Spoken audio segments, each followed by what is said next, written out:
tuwaombee viongozi wetu, watawala wetu waweze kutuongoza kwa hekima na busara kutoka juu mbinguni, waweze kutumia maarifa na ufahamu wa rohoni ya kimungu katika kuongoza nchi, wawe wanyenyekevu na watii kwa neno la Mungu. Ni wajibu wetu kama kanisa kuliombea taifa la Tanzania kwamba yale yaliyotokea tarehe 29 Oktoba, sisi kama nchi tunahitaji kurudi kwa Mungu kwa upole, kwa unyenyekevu, kwa toba,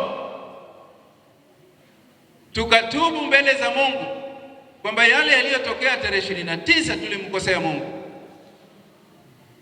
kwamba yale mauaji yaliyotokea tarehe 29 yakupaswa kutokea, kwamba uharibifu wowote uliotokea tarehe 29 hukutakiwa kutokea. Tumemkosea Mungu kwa sababu tumefuata njia mbaya isiyo njia ya Mungu. Kwa tunahitaji kwenda mbele za Mungu kwa toba na kuliombea taifa na kuombea viongozi wote, ili Mungu atupe sisi viongozi wa dini, awape viongozi wa siasa, viongozi wa serikali, viongozi wa taasisi, viongozi wa vyombo vya ulinzi na usalama, watu wote katika nchi hii. Mungu atupe hekima na busara ya namna ya kurudisha nchi mikononi mwa Mungu.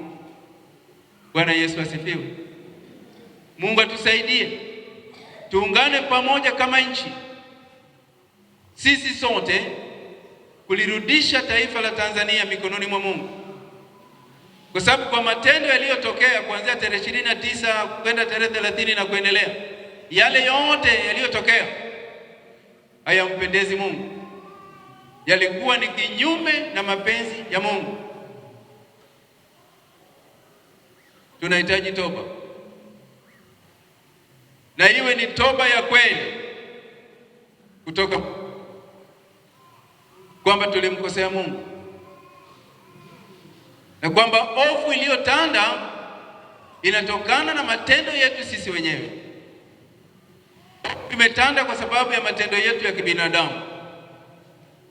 Kwa sasa hivi ukitaka kuongea habari za haki nchi hii, wanakuambia hapana, sema amani.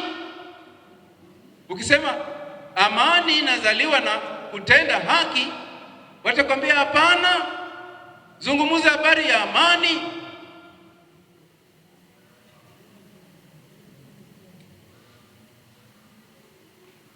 Mungu atusaidie sana.